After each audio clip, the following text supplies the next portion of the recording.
Salt Lake City, Utah, July 16, 2006. 5-year-old Destiny Norton stepped outside her family's home for just a moment and never came back. What should have been an ordinary summer evening turned into every parent's worst nightmare. Her disappearance triggered one of the largest search efforts in Utah's history. Police, FBI agents, and thousands of volunteers scoured the city, handing out flyers, knocking on doors, and searching every alley, every yard, every basement. For 8 agonizing days, the community prayed for a miracle. Her face was everywhere on posters, on TV, and etched into the hearts of everyone who joined the search. But the truth was closer and far darker than anyone could have imagined. Less than 200 feet from Destiny's front door, inside the basement of a neighbor's house, officers found a plastic storage bin. Inside was Destiny's body. She had been raped and suffocated. The killer wasn't a stranger lurking in the shadows. He was a familiar face, Craig Roger Gregerson, a 20-year-old neighbor, someone Destiny's parents had likely greeted before, someone who blended into the fabric of the community while hiding the darkest of secrets. Gregerson confessed he had lured Destiny, assaulted her, and murdered her to keep her silent. He pleaded guilty to aggravated murder and child kidnapping, receiving life in prison without parole. This isn't just the story of a horrific crime. It's a chilling reminder that sometimes the danger parents fear isn't from far away. Sometimes it's next door. Characteristics: rape, number of victims. Date of murder, July 16, 2006. Date of arrest, 8 days after date of birth. March 12, 1986. Victim profile, Destiny Norton. Female 5. Method of murder, asphyxia due to suffocation. Location, Salt Lake City, Utah, USA. Status: sentenced to life in prison without parole on December 4, 2006. Craig Roger Gregerson, born C. 1986, is a Salt Lake City, Utah man convicted of the kidnapping and murder of 5-year-old Destiny Norton on July 16, 2006. Biography: Gregerson grew up the 7th of 8 children in a Mormon family in Orem, Utah. According to his older brother Spencer, Gregerson just seemed like a lazy person, and Spencer does not recall him graduating from high school. He was previously employed by Radio Shack and a number of temporary staffing agencies. He was convicted of assault in December 2004 for punching his mother-in-law in the face, and other domestic violence incidents with his wife Catherine have been reported. Norton murder. Gregerson resided in a duplex in downtown Salt Lake City that shared a yard with the house that Destiny Norton and her parents occupied, along with a number of other people who were acquainted with each other from the drum circle scene in downtown Salt Lake City. Norton was reported missing on July 16, 2006. The case earned national press attention, and police launched an investigation, and suspicion eventually focused on Gregerson. Police search warrant affidavits revealed that Gregerson consented to an FBI polygraph test on July 24, 2006, and later signed a full confession, telling authorities he had been keeping the girl's body in his basement for 8 days. Gregerson reportedly told FBI agent Steve Fillerup, the polygraph examiner, that he had been planning Destiny's abduction for some time and that he had made written plans for the crime. Gregerson reportedly lured the girl into his row house unit, where she panicked and began to scream, then went limp after he gagged her. Gregerson carried the girl's body into his basement and sexually assaulted her. He kept the body in a plastic container and later purchased supplies to mask the odor coming from the basement. Gregerson was charged with kidnapping and aggravated murder on July 27, 2006. Gregerson waived his rights to a speedy trial and later waived his rights to a preliminary hearing, which had originally been scheduled for October 3 and October 4, 2006. In a plea bargain to avoid the death penalty, he pled guilty to capital murder and child kidnapping on December 4 and was sentenced to life in prison without parole for the murder and 15 years to life for the kidnapping. The sentences will be served consecutively. Gregerson pleads guilty, gets life for killing Destiny. Deseret Morning News. Monday, 4, 2006. Destiny Norton's parents held each other and sobbed as a judge meticulously questioned Craig Roger Gregerson over the details of his guilty plea. "Do you feel you are guilty of both the crimes you have been charged with?" 3rd District Court Judge Robin Reese asked him. "Yes, I do," Gregerson replied softly. Gregerson, 20, pleaded guilty to aggravated murder and child kidnapping in the death of Destiny Norton, a 5-year-old girl with green streaks in her blonde hair and a mischievous smile full of silver-capped teeth. Her backyard disappearance on July 16th launched a massive 8-day search, which ended when Salt Lake police discovered the little girl's body inside a plastic storage bin in Gregerson's basement, just 2 doors away from the Norton home. In a guilty plea statement read by his lawyer, Michael Peterson, Gregerson admitted to killing Destiny. I placed my hand over her mouth and she suffocated and died. Gregerson admitted to luring Destiny from her backyard into his apartment. When she said she wanted to go home, Gregerson said he restrained her. After she died, police said Gregerson raped Destiny's body and then stuffed it in a plastic storage bin in his basement. He admitted to killing her under questioning by an FBI agent and even said he had fantasized about kidnapping her in the past. Gregerson apologizes. The plea deal spares Gregerson the death penalty. He was immediately sentenced Monday to life in prison without the possibility of parole for the murder, and he received an additional 15 years to life in prison for kidnapping the 5-year-old girl. The deal was made at the request of Destiny's family, who prosecutors said did not want to keep reliving the tragedy through years of court proceedings. He's not going to hurt anybody else. In the end, he'll get what he deserves, Destiny's mother, Rachel Norton, said. Outside of court, her husband, Ricky Norton, buried his face in her shoulder while he sobbed quietly.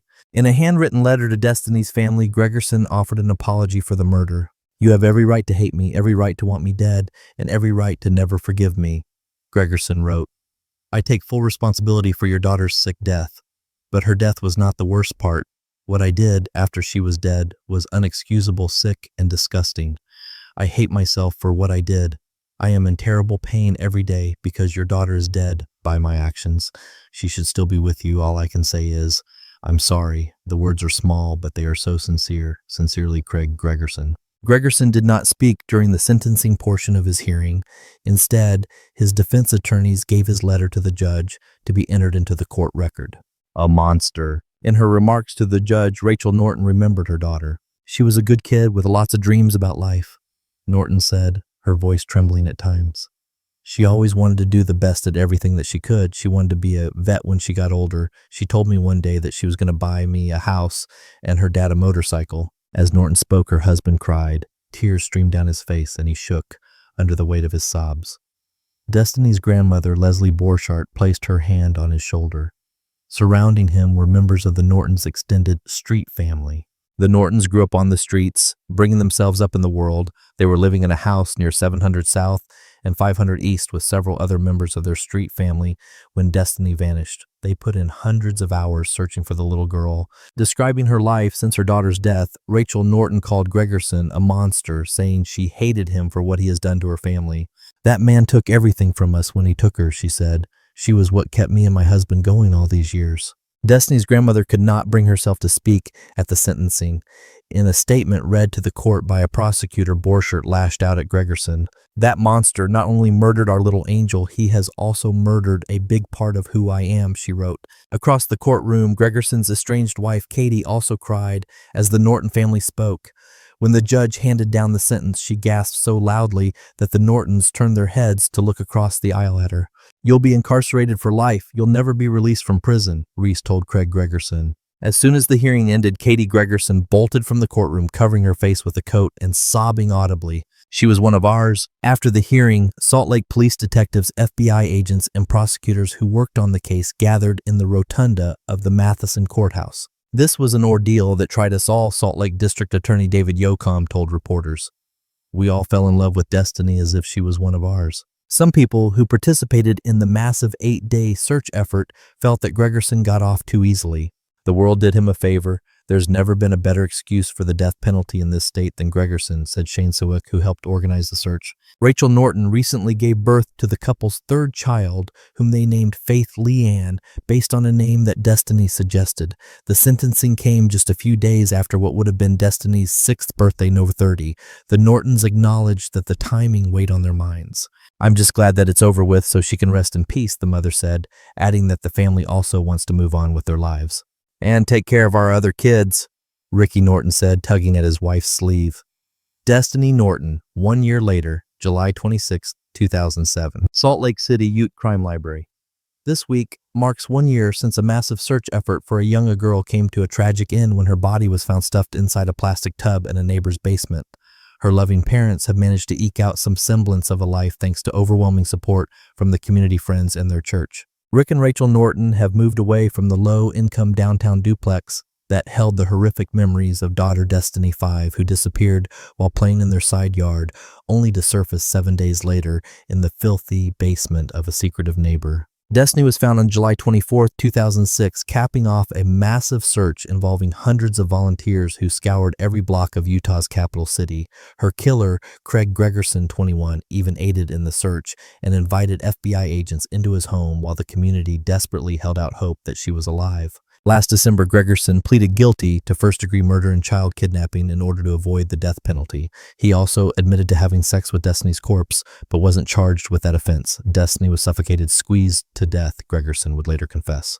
The Nortons now live in a suburb of Salt Lake City in a home they are buying thanks to a flood of donations they received in the wake of their daughter's disappearance. Their little girl, who dreamed of being a veterinarian and loved wearing pink, would leave the lasting legacy of a better way of life for her beloved parents and two sisters. They live in a really good neighborhood in a nice house, said Jeannie Hill, Destiny's aunt. Both of them seem to be holding up pretty well. They still are considering moving out of state, but right now they're pretty far outside of downtown. It's a world away from the environment where Destiny grew up, a squalid series of duplexes infested with termites and roaches housing people who could never afford a better way of life. Built in the World War II era, the two-bedroom units look like they haven't been renovated since then. Each has a basement that was used to house a coal-burning stove indicative of that time period. The Nortons removed the stove and turned their basement into a brightly decorated room that Destiny could call her own. She shared it with the younger sister she adored, Trinity, too, and she eagerly awaited the birth of another sibling, promising to help her mother care for the baby. 1 month after Destiny's death, Rachel gave birth to a girl, Faith Leanne, a name selected by Destiny. Rick and Rachel dote on the girl, but both of them have gone back to work. They have new jobs with the Mormon Church, which also counseled them through the aftermath of the horrific crisis, Hill said. Of the two, Rachel has remained the solid rock, while Rick was inconsolable at times because Destiny was a daddy's girl. During the search, she was the one who met with volunteers and aided the police, Rick too distraught to function. The family has managed to go on. "We're doing okay so far," Rachel said in an interview with a local newspaper, the Desert Morning News. "We have our moments when we just kind of lock ourselves in our bedroom and tell everyone to leave us alone." Destiny was found on Pioneer Day, a state holiday that she loved because it includes fireworks in a park. The day would be a celebration of finding Destiny, not losing her, Rachel told the newspaper. In May, Rachel attended the Salt Lake City Police Department's annual awards banquet. Each officer in the department received a pink medal in honor of Destiny to be worn on their uniforms. Rachel received her own award, a Distinguished Service Citation. Approximately 70 police officers and FBI agents were out in the community searching for Destiny. Everyone held out hope until the end that she was alive. A tipster even called police to report seeing a blonde child with a bottom row of silver-capped teeth just like Destiny. The girl was sitting in a truck in a gas station and touched off a flurry of excitement as searchers looked for that truck. It was never found, but Destiny was. A day later, Gregerson confessed after failing a polygraph and gave police directions on where to find the body. Suzanne Burkhalter, the mother-in-law of Destiny's killer, says she thinks about the Nortons often, but is at a loss of what she would say to them if they met. "What can you say to somebody that doesn't sound hollow?" Burkhalter said. That her 6th birthday came and went without her, and she missed the birth of the little sister she was so excited about. I can't even imagine. I just hope for their sake that people are allowing them to get on with their lives. To me, it's a blessing that Craig was caught and thrown in jail for the rest of his life. She said, Craig Roger Gregerson's letter to Thomas Loudemy, October 19th, 2006. "Thanks for writing me. I would never think anyone would actually want to write me, as I've been wanting a pen pal all my life, but I just never knew how to go about finding one. And the last thing I'd expect if I ever did get a pen pal was that it would be a girl. Anyway, because it takes about 2 weeks to get letters from you, and I'm close to being sent to prison, so it would be best if we started correspondence. When I get out there, you can probably get 1 or 2 letters off, but because of the 2-week delay, it's best to just bet on one. Basically, after this letter reaches you, you could probably get 1 letter to me shortly before I get sent to prison. Then once I'm there, we can write and not have to worry about if I'm going to get letters confiscated or whatnot." I had a couple letters I sent out that were confiscated, along with some letters I received. That's why I say that. With that now said, we can move on to the heart of the matter, getting to know each other. I'm not too good at this part, so bear with me, as I have never started a conversation in my life. When I have, it wasn't too pretty. They fell asleep by the time I had something to say. Well, I don't know what you know about me, so I'll just give the basics and you can fill me in with what you do know, so I'm not repeating myself later on. I'm doing well, not the best I could be, but well enough to get by. I got moved upstairs to health services, and I hate it up here. That's why I'm not doing much better than well. The reason for the move was because they think I'm suicidal, even despite them knowing I'm not. They still insist on me being up here, they being the mental health doctors. But it's awful up here. The showers are and probably have never been cleaned. My room smells like a bag full of underwear and socks that were worn for a month and never washed. And it's always hot, not to mention the guards and their attitudes. To put it simply, they are very strict compared to the lax guards of downstairs. That's why it's awful, need I say more. So just put my SOS 285372 and my name and the letter will reach me no matter where I'm at, as I may get moved fairly soon. Otherwise, mail gets delayed 2 days more than it should. So that's my situation now. A little about me. I'm a Utah native, born and raised in Orem, and haven't seen much of the country except some parts of Texas and the Grand Canyon. Although I dropped out of school in 10th grade on many levels, I am actually much higher in intelligence than those who have a high school diploma. I am now working on improving my math skills so I can then work on getting me GED and as high of a college education as I can while in prison. As of right now, for passing time, I do Sudoku puzzles and read. I read what seems to be popular among the prisoners. But once in prison, I plan to study and learn many languages and subjects. As far as things I want to go into, well, I haven't really thought about it, but among the things I want to learn are astronomy, physics, engineering, psychology, and a number of math areas. Among the languages included, if I can learn them, Arabic, Chinese, Spanish, and Russian, but all of it depends on what tools are available for those subjects.